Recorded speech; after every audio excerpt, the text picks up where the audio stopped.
Hello everyone, it's SK Wasim and welcome in Clarity by Wasim. आज का जो टॉपिक है वो है exponents and powers. Exponents and power जो है वो बहुत यूज़फुल हो जाता है जब हम लोग बड़ा नंबर को रिप्रेजेंट करते हैं। फॉर एग्जाम्पल, अगर हम लोग सन और अर्थ के डिस्टेंस के बारे में लिखेंगे अगर, तो लाइक हम लोग ऐसे लिखेंगे 150 मिलियन किलोमीटर, या फिर हम लोग इसको अगर डिजिट में रिप्रेजेंट करें तो हम लोग 150 एंड देन फॉर मिलियन हम लोग 60 को लिखेंगे। तो ये एक बड़ा सा नंबर क्रिएट करता है जो कि आपका स्पेस भी ज़्यादा लेता है, बोलने में भी लिखने में भी थोड़ा अनकंफर्टेबल फील करता है। बट इसको अगर हम लोग इंडेक्स या एक्सपोनेंट के मदद से लिखे तो हम लोग इसको इस तरह से लिख सकते हैं 150 इंटू 10⁶ किलोमीटर। मतलब कि ये 60 जो है हम लोग एज अ पावर यहाँ पे रिप्रेजेंट कर रहे हैं, और ये जो 10 है वो बेस माना जाता है। इसी तरह से अगर हम लोग किसी छोटे से चीज़ का लेंथ या कुछ भी बता रहे हैं, फॉर एग्जाम्पल 0.0002, अगर इसको हम लोग को रिप्रेजेंट करना हो तो इसको हम लोग कैसे कर सकते हैं? इसको हम लोग रिप्रेजेंट कर सकते हैं 2 into 10⁻, there 5 digits after decimal, so there will be 10⁻⁻5। मतलब कि ये जो 10⁻⁻5 है और 10⁻⁶, ये जो है ये से ही हम लोग एक्सपोनेंट फॉर्म बोलते हैं। किसी चीज़ को बेस और पावर के फॉर्म में रिप्रेजेंट करना ही एक्सपोनेंट फॉर्म है, जो बड़े से बड़े नंबर को या छोटे से छोटे नंबर को एक मतलब प्रॉपर वे में लिखा जा सकता है। अब हम लोग आ जाते हैं एग्जाम्पल पे। जैसे कि यहाँ पे आप एक एग्जाम्पल देख रहे होंगे 2×2×2× सब dot dot dot dot dot. अगर हम लोग ये 2 10 टाइम्स लिखे तो ये थोड़ा प्रॉब्लम क्रिएट करेगा, मतलब कि 2×2× dot dot dot dot 10 times ये चलता रहेगा। बट अगर इसको हम लोग इंडिसेस एक्सपोनेंट और पावर के फॉर्म में लिखे, इंडिसेस भी बोल सकते हैं, तो इसको हम लोग कैसे लिखेंगे 2⁻10। तो यहाँ पे जो 2 है ना वो बेस हो जाएगा, और जो 10 है उसे हम लोग पावर बोलते हैं या एक्सपोनेंट बोलते हैं। उसी तरह से एक और एग्जांपल है -6 7 टाइम्स, -6 इंटू -6 इंटू -6 10 टाइम्स अगर चलता रहेगा तो इसको हम लोग लिख सकते हैं -6⁻7। यहाँ पे जो -6 है वो हो जाएगा आपका बेस, और यहाँ पे जो 7 है वो हो जाता है एक्सपोनेंट। बेसिकली एक्सपोनेंट और पावर बताता है कि किसी भी मतलब नंबर को कितने टाइम्स मल्टीप्लाई करना है। अगर 7 है तो 7 टाइम करना होगा, अगर 10 है तो 10 टाइम्स करना होगा। उसी तरह से अगर एक और एग्जाम्पल ले ले कि 5×5×5 cross dot dot dot dot 20 times, तो इसको हम लोग कैसे रिप्रेजेंट करेंगे 5⁻20। मतलब कि 5 जो है आपका वो 20 टाइम्स क्या हो रहा है, मल्टीप्लाई हो रहा है। मतलब अब इसको जो भी वैल्यू हो सकता है, अगर 5×5 2 बार हो तो इसको हम लोग रिप्रेजेंट कर सकते हैं 5⁻2, मतलब 5 का स्क्वायर मीन्स 5 को हम लोग 2 बार मल्टीप्लाई करें जिसका वैल्यू आएगा 25। अगर 3 टाइम्स करते हैं 5×5×5 इक्वल टू 5⁻3, तो इसका मतलब 3 बार इसको मल्टीप्लाई करना पड़ेगा। 5 × 5 25, एंड देन ये जो 5 है तो ये आ जाता है 125। तो इस तरह से हम लोग किसी भी बड़े से बड़े नंबर को एक छोटे से फॉर्म में रिप्रेजेंट कर सकते हैं with the help of exponents. ठीक है, अब नेक्स्ट स्लाइड में आ जाते हैं। नेक्स्ट स्लाइड में बोला जा रहा है कि कुछ इंपॉर्टेंट पॉइंट्स है, like the rational number 1 raise to any positive the rational number 1 raised to any positive exponent m is 1. For example, अगर हम लोग 1 पे m जो है कुछ भी पावर हो सकता है, m जो है एनी वैल्यू, ठीक है, एनी वैल्यू फ्रॉम बोल सकते हैं फ्रॉम होल नंबर और इंटीजर, फ्रॉम एनी इंटीजर भी बोल सकते हैं। इन कुछ मतलब एम कुछ भी हो सकता है, एम 1 भी हो सकता है, 1 करोड़ भी हो सकता है, कुछ भी हो सकता है। तो अगर हम लोग 1 पे कोई भी पावर दे, 1 पे अगर हम 2 दे तो 1 को कितने बार मल्टीप्लाई करेंगे, 2 टाइम्स, देन 1 इंटू 1। अगर हम लोग 1 पे 4 दे तो 1 को कितने बार मल्टीप्लाई करेंगे, 1 into 1 into 1 into 1, that is 4 time. तो ओवरऑल आंसर इसका 1 ही आएगा। वैसे अगर हम लोग 1 पे कुछ पावर दे दे 1 करोड़ टाइम या 1 लाख, तो इसका भी वैल्यू 1 आएगा। तो 1 पे कुछ भी पावर हो, मीन्स कुछ भी वैल्यू हो, इसका वैल्यू जो है वो 1 ही आएगा। तो ये इस पॉइंट का मतलब 1 पे कुछ भी पावर देना हो, एनी पॉजिटिव एक्सपोनेंट, पॉजिटिव जो कि बिलोंग करता है तुम्हारा नेचुरल नंबर बोल सकते हैं, या 0 छोड़कर उसके बाद, दैट इज नेचुरल नंबर ही होता है, क्योंकि होल नंबर जो होता है वो 0 से स्टार्ट होता है, 0 1 2 3 डॉट डॉट डॉट। तो 0 नहीं लेना है, एनी पॉजिटिव एक नंबर ले सकते हैं हम लोग। तो 1 पे कोई भी पॉजिटिव वैल्यू हो अगर, तो तुम्हारा उसका वैल्यू 1 ही होता है, ठीक है।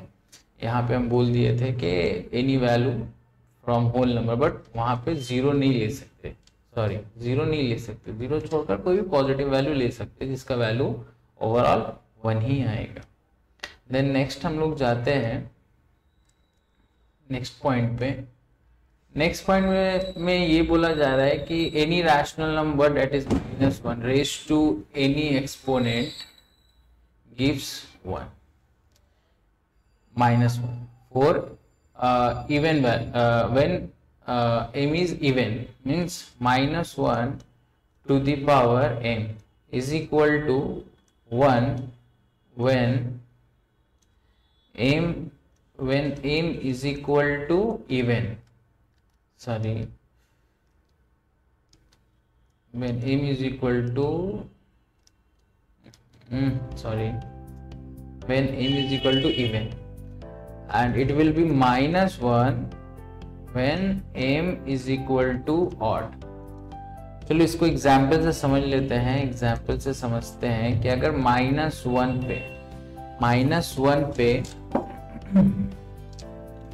-1 पे अगर हम लोग पावर देते हैं 2, तो इसका वैल्यू जो हो जाएगा वो हो जाएगा 1, क्योंकि 2 जो है एक इवन नंबर है, ठीक है। इसको थोड़ा ये कर लेते हैं। और अगर हम लोग -1 पे पावर देते हैं 3, तो इसका वैल्यू हो जाएगा -1, क्यों, क्योंकि 3 जो है एक इवन नंबर, तो इस तरह से हम लोग अगर ऑड और इवन जानते हो, ऑड उसे बोलते हैं which is not divisible by 2, any number which is not divisible by 2 is known as odd, और इवन उसको बोलते हैं जो कि 2 से डिविजिबल है। इवन स्टार्ट होता है तुम्हारा पॉजिटिव में 0 2 4 6 dot dot dot, and in negative होता है -2 -4 -6 dot dot dot, and odd जो होता है वो स्टार्ट होता है तुम्हारा 1 3 5 7 in positive side, and negative side में होता है ये -1 -3 डॉट डॉट डॉट। तो इस तरह से अगर हम लोग को ऑड और इवन का आइडिया हो, और -1 पे कुछ कोई भी पावर हो, -1 पे अगर मान लेते हैं कि तुम्हारा 101 है, 101 ये क्या है, ऑड नंबर है। तो इस -1 पे अगर ऑड एक्सपोनेंट या पावर हो, तो इसको हम लोग लिख सकते हैं 1। बट अगर -1 पे 100 हो या 102 हो, जो कि एक इवन नंबर है, तो इसका वैल्यू हो जाएगा प्लस। तो इससे ये समझ में आ रहा है कि अगर m कुछ भी हो, बट अगर -1 बेस अगर -1 है, तो फिर हम लोगों को ऑड और इवन देखना पड़ेगा। For odd the value will be -1 and for even the value will be 1। सो अब हम लोग जाते हैं नेक्स्ट स्लाइड में। नेक्स्ट स्लाइड में कुछ लॉज है। जो फर्स्ट लॉ है एक्सपोनेंट का, वो है प्रोडक्ट लॉ। जो फर्स्ट लॉ है वो क्या है? Product law. इसमें क्या है कि अगर दो टर्म्स है और बीच में मल्टीप्लाई है और दोनों ही टर्म मतलब सेम है, मतलब दोनों का बेस जो है वो बेस जो है सेम है, बेस इज सेम, और पावर या एक्सपोनेंट जो है ये दोनों ये डिफरेंट है। ये क्या है? डिफरेंट है, ये डिफरेंट है। देन ये दोनों पावर जो है आफ्टर प्रोडक्ट ऐड हो जाएगा।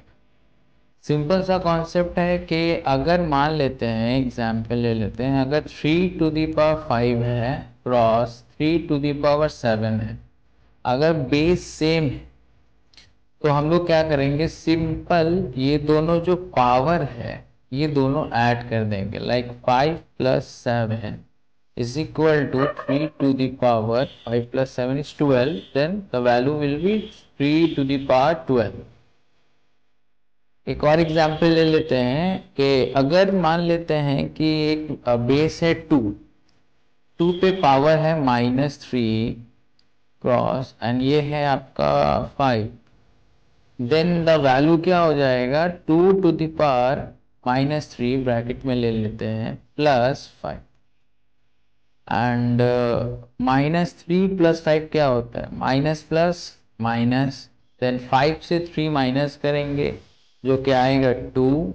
और साइन मैटर तो आफ्टर ऑपरेशन मतलब अलजेब्रिक ये नंबर ऑपरेशन में प्लस माइनस में साइन जो मैटर करता है, इसमें क्या है कि जो बड़ा नंबर का साइन होता है वो साइन पुट किया जाता है। तो 5 जो है इन दोनों में बड़ा नंबर है, तो इसमें हम लोग क्या करेंगे? प्लस। तो मतलब यहाँ पे आएगा प्लस है, जो लिख भी सकते हैं नहीं लिख सकते। अगर हम लोग ऐसे प्लस लिखें तो कोई प्रॉब्लम नहीं है, नहीं भी लिखेंगे तो भी कोई प्रॉब्लम नहीं है।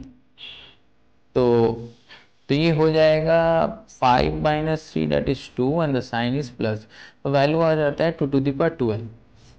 एक और एग्जांपल है, अगर आपका 3⁻, सेम एग्जांपल हो जाएगा, बेशक कुछ मैंडेटरी नहीं है। 5⁻2 ले लेते हैं, देन क्रॉस 5⁻12 ले लेते हैं। तो आफ्टर प्रोडक्ट क्या हो जाएगा? ये बेस लिखेंगे एंड देन उसका पावर लिखेंगे। इस पावर के ऐसे भी बोल सकते हैं कि इसकी वो क्या है? प्रोडक्ट में मल्टीप्लाई हो रहा है, तो इसका जो पावर होगा इसके हो जाएगा, तो इस तरह से ऐड हो जाएगा। That is 5⁻40 5⁻40। डिफरेंट हो, बीच में मल्टीप्लाई का सिंबल हो, तब क्या हो जाएगा? ऐड हो जाएगा एक बेस पे। ठीक है, जो है लॉ वो है क्वोशंट लॉ। जब बेस सेम हो और दोनों ही टर्म, ये टर्म और ये टर्म फॉर्म में डिवाइड फॉर्म जाएगा, बेस पे पावर जो है एक दूसरे के साथ होगा। जो पहला है वो न्यूमरेटर वाला पावर आएगा और जो दूसरा टर्म होगा वो तुम्हारा डिनोमिनेटर वाला हो। माइनस जो है वो डिवाइड की वजह से हुआ है। तो एग्जाम्पल अगर लेंगे तो एग्जाम्पल कुछ इस तरह से हो जाएगा कि 5⁵ डिवाइडेड बाय 5⁵। तो इसको हम लोग ऐसे रिप्रेजेंट कर सकते हैं कि अगर दोनों बेस सेम है तो हम लिखेंगे 5 एंड देन जो न्यूमरेटर का पावर है उसको पहले लिखेंगे। और इस टर्म के लिए ये वाला क्या है? डिवाइड मीन्स मतलब इस ये दोनों क्या हो रहा है? आपस में डिवाइड हो रहा है। तो ये जो डिनोमिनेटर है, तो डिवाइड की हम लोग यहाँ पे माइनस देंगे और डिनोमिनेटर की का जो पावर है वो लिख देंगे। तो हो जाएगा 5 - 3 क्या हो जाएगा? 2। एंड साइन का अगर बात करें तो 5 के बगल में कुछ नहीं है, मीन्स प्लस है, तो बड़ा नंबर कौन हो गया 5 और 3 में, 5 हो गया, उसका साइन प्लस था तो यहाँ पे भी प्लस होगा, इस वजह से हम यहाँ पे साइन दिए नहीं है। देख सकते हैं मैट्री। तो इस तरह से हम लोग क्या करें, अगर एक 10 डिवाइडेड बाई 6 पावर करें कि 7 लिखेंगे और इसका जो न्यूमरेटर का पावर है बाद डिवाइड के माइनस एक है उसका पावर को लिख दें, हो जाएगा थोड़ा 10 माइनस माइनस 10 माइनस 5 5 नंबर तो बटे है और उसके बगल में कुछ प्लस है तो 5 का भी साइन प्लस होगा। तो ये हो जाएगा रिड्यूस फॉर्म। इसको हम लोग क्वेश्चन लॉ बोलते हैं, जिसमें तुम्हारा दो नंबर डिवाइड होता है, इसका बेस जो है वो सेम रहता है। नेक्स्ट जो लॉ है वो ये एक बेस ऑलरेडी एक पावर है प्रेजेंट है, देन ये दोनों पावर जो है आपस में मल्टीप्लाई हो जाएगा। एग्जाम्पल ले लेते हैं कि अगर यहाँ पे बोल रहा है कि अगर कोई बेस उस पर एक पावर है एंड देन उसके ऊपर उसके बाहर भी एक और पावर है, तो ये दोनों जो पावर है ना वो आपस में क्या हो जाएगा, मल्टीप्लाई हो जाएगा। एग्जाम्पल ले लेते हैं 3 टू द पावर 2 और बाहर में हम दे देते हैं 3, तो ये 3 और 2 जो है प्लस नहीं होगा, ये क्या हो जाएगा, मल्टीप्लाई हो जाएगा। 3 इंटू 2 6, तो ये हो जाएगा 3 टू द पावर 6। तो पावर को एक्सपोनेंट में हम लोग पढ़ते कैसे हैं, अगर a to the power m लिखा है तो इसको पढ़ा जाता है a is raise to the power m या a to the power m, a to the power m। तो ये दो तरीके से हम लोग पढ़ सकते हैं, a is raise to the power m और a to the power m। तो सेकेंड एग्जाम्पल ले लेते हैं 10 टू द पावर 5 और उसके बाहर पावर है 2 या 3 4 कुछ भी ले सकते हैं, तो ये हो जाएगा a 10 to the power 10 means 1 के बाद 10 टाइम जो है जीरोस होगा, जो कि बहुत बड़ा नंबर है। और 7 टाइम्स जीरो जो होता है वो होता है 1 करोड़, क्योंकि पता ही है 1 करोड़ में कितना जीरो होता है, जीरो होता है। हम लोग लिख सकते हैं 10 टू द पावर 7, तो ये हो गया लगभग 1000 करोड़, तो बहुत बड़ा वैल्यू है ये। अच्छा, तो अभी तक हम लोग तीन ये पढ़े हैं, क्या नाम है, लॉस पढ़े हैं। जो पहला लॉज है वो क्या है, प्रोडक्ट रूल। पहला लॉज ये है प्रोडक्ट रूल, फिर हाँ पहला लॉ है तुम्हारा product rule, that is product law, जहाँ पे अगर दोनों बेस सेम हो तो उसको हम उसका पावर को हम लोग क्या करते हैं, प्लस करते हैं अगर प्रोडक्ट होता हो। अगर दोनों बेस सेम है बट डिवाइडेड फॉर्म में है तो दोनों का पावर क्या हो जाएगा, माइनस हो जाएगा। और माइनस भी ऐसे होगा कि जो पहला पावर होगा वो किसका होगा, न्यूमरेटर का, और दूसरा पावर जो होगा वो होगा डिनोमिनेटर का।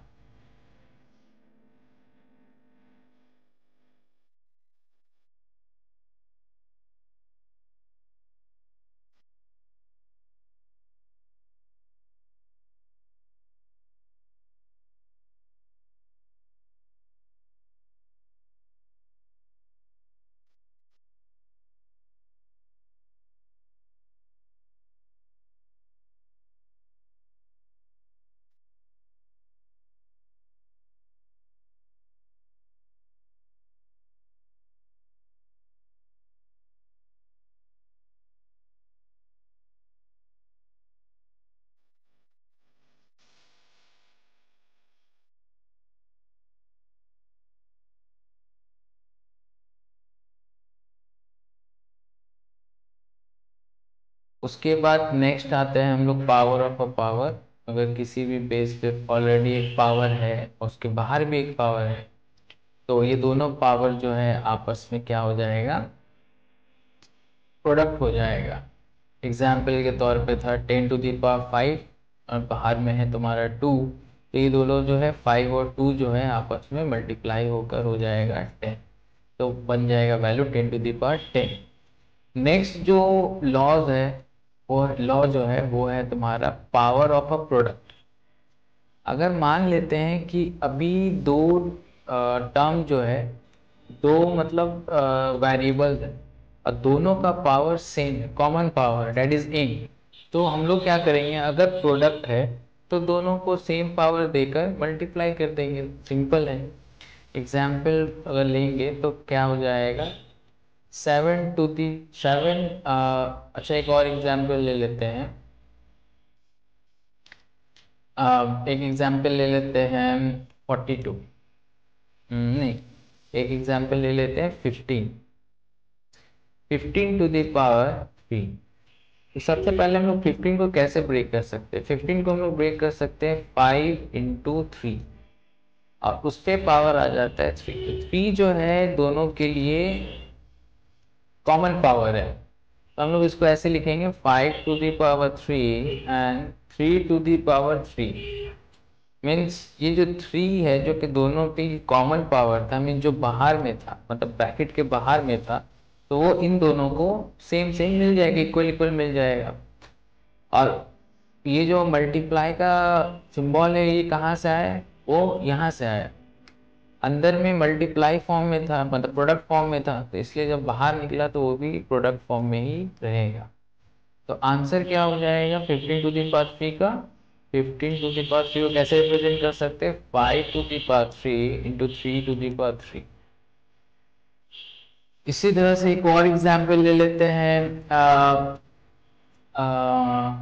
एक और एग्जाम्पल 14 टू द पावर 4 का एग्जाम्पल ले रहे हैं, जिससे अभी टफ ना हो। और अगर कुछ क्वेश्चन या डाउट्स अभी भी है तो आप कमेंट कर सकते हैं, और सब्सक्राइब भी कर ले, वहाँ पे जो बटन आ रहा है अभी सामने रेड वाला, और बेल आइकन में भी क्लिक कर ले, नोटिफिकेशन आता है। और कुछ में डाउट पूछते रहे, इंशाल्लाह ज़रूर उसका रिप्लाई दिया जाएगा। अगर थोड़ा मतलब ये हुआ, मतलब ज़्यादा हुआ, उसको हम लोग वीडियोज बनाएंगे उस पर।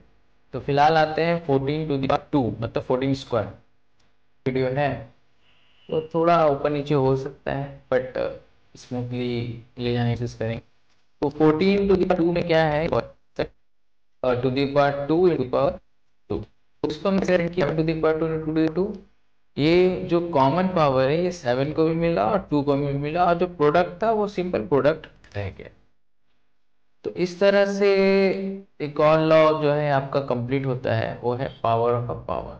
जहाँ पे हम लोग अगर मान लेते हैं कि दो वेरिएबल्स हो, दोनों पे कॉमन पावर हो, तो ये पावर दोनों को मिल जाता है, और प्रोडक्ट होने की वजह से दोनों जो है प्रोडक्ट के फॉर्म में ही रिप्रेजेंट किया जाएगा। नेक्स्ट जो लॉ है वो है power of a quotient. Power of a quotient power of a product के जैसे ही है, बट क्या है इसमें एक डिवाइडेड, मतलब डिवीजन हो रहा है, दो नंबर डिवाइड हो रहा है। इसमें भी सेम है कि यहाँ पे दो वेरिएबल है, दोनों वेरिएबल आपस में डिवाइड हो रहा है, और एक कॉमन पावर है, तो दोनों को ये पावर दे दिया जाएगा।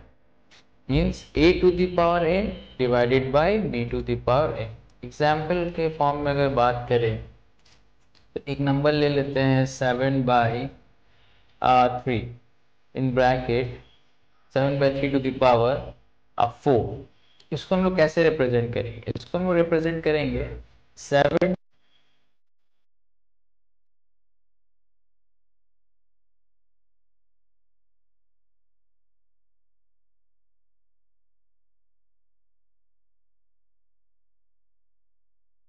To the power 4 divided by 3 to the power. तो ये आपका जो है पावर ऑफ अ क्वोशंट का मतलब हो रहा है कि अगर दो नंबर डिवाइड हो रहा है और एक कॉमन पावर है, तो ये पावर दोनों नंबर को मिल जाएगा। अगर नेगेटिव है तो नेगेटिव भी मिल सकता है, for example -2 to the power 5। अगर पावर भी नेगेटिव है, -3 है, तो ऐसे हो जाएगा कि -2 to the power -3 whole divided by 5 to the power -3। अगर नेगेटिव पावर है तो नेगेटिव भी दोनों को मिल जाएगा, और न मान लेते हैं कि बेस भी नेगेटिव है तो कोई प्रॉब्लम नहीं है, नेगेटिव में ही जाएगा। तो इस तरह से पावर ऑफ अ क्वोशंट काम करता है। और अगर मान लीजिए कि नेगेटिव है तो नेगेटिव में भी सेम रूल ही अप्लाई होगा। नेक्स्ट जो लॉ है वो ज़ीरो एक्सपोनेंट रूल है। इसमें यह है कि अगर कोई भी नंबर एक्सेप्ट ज़ीरो, अगर a is not equal to 0, कोई भी नंबर हो बट a 0 ना हो, ए नेगेटिव हो सकता है, ए पॉजिटिव हो सकता है, ए कोई भी अल्फ़ाबेट का लेटर हो सकता है, बट ज़ीरो नहीं होगा। A will not be equal to zero, A zero नहीं होना चाहिए। Means zero to the power zero ऐसा कुछ नहीं होना चाहिए। अगर ज़ीरो नहीं होता है तो उसका वैल्यू हमेशा वन है। a to the power 0 equal to 1 means x to the power 0 1, 3 to the power 0 1, negative में अगर ले ले -3000 टू द पावर 0, इसका भी value 1, but 0 to the power 0 रहेगा तो ये 1 नहीं होगा। ये क्या हो जाता है, ये हो जाता है अनडिफाइंड या अनडिटरमाइंड भी बोल सकते हैं। इसको हम लोग डिटरमाइन नहीं कर सकते, डिफाइन नहीं कर सकते, ये वैल्यू हो जाएगा। ए का वैल्यू क्या नहीं होना चाहिए, जीरो नहीं होना चाहिए। जीरो के अलावा कुछ भी हो सकता है, पॉजिटिव नेगेटिव अल्फाबेट का कोई लेटर भी हो सकता है, जिसका वैल्यू क्या होगा, वन। नेक्स्ट लॉ पे आ जाते हैं।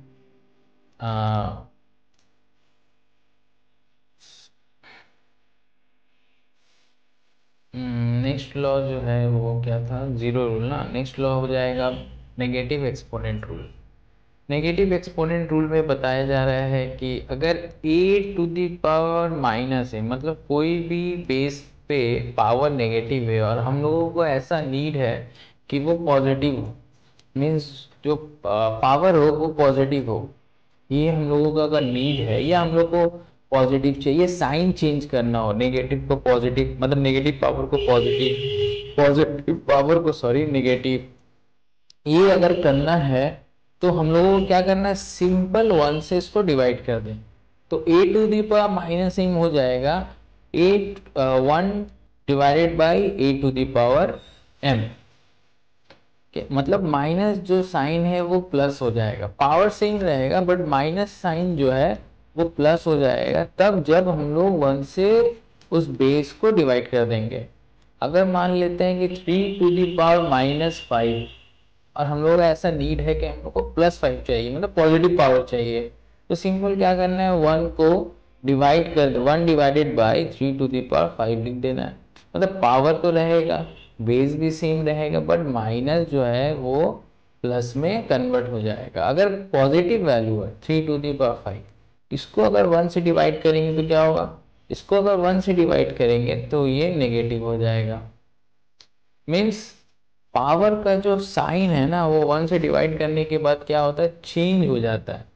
प्लस जो है माइनस हो जाता है, माइनस जो है प्लस हो जाता है।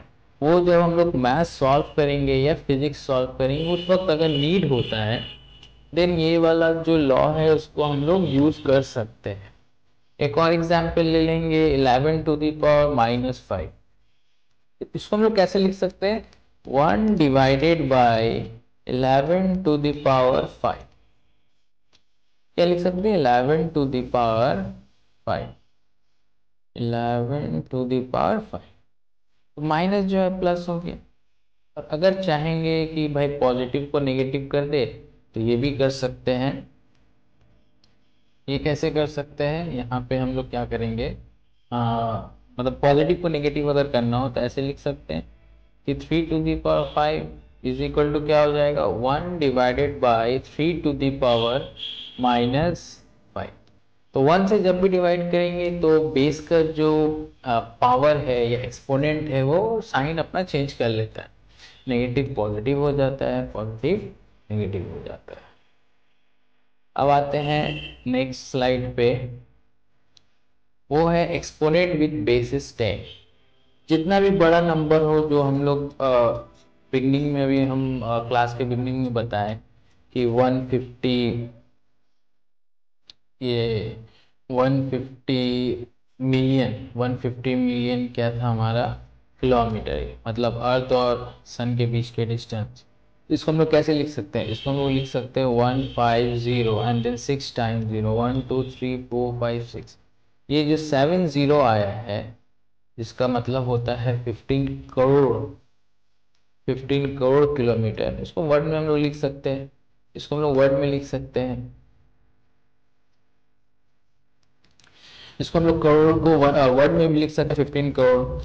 अगर हम एक्सपोनेंट कैसे लिख सकते हैं 1/5 स्टैंडर्ड हम लोग को क्या होता है एक डिजिट के बाद डेसिमल देना 2 3 4 तो यहाँ पे डेसिमल आ जाएगा मतलब 1.5 इंटू 10⁸ ये जाएगा क्या हो जाएगा 1 सेकेंड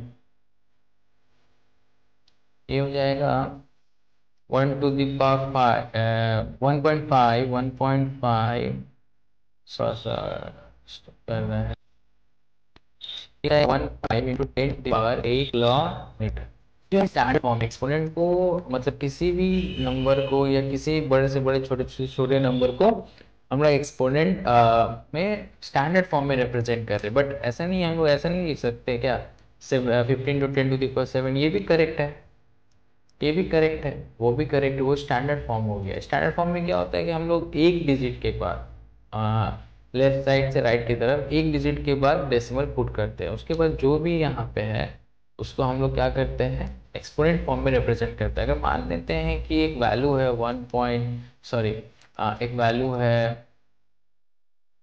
एक वैल्यू है 1 3 5 4 6 7 0 और इसको स्टैंडर्ड फॉर्म में रिप्रेजेंट करना हो तो क्या करेंगे यहाँ से हम लोग काउंट करेंगे कि 1 तक मतलब एक डिजिट से पहले तक कितना डिजिट है 1 2 3 4 5 6 डिजिट है तो यहाँ पे हम लोग ऐसे लिख सकते हैं 1.35467 इंटू 10⁻, कितना हो गया 6 तो 10⁻,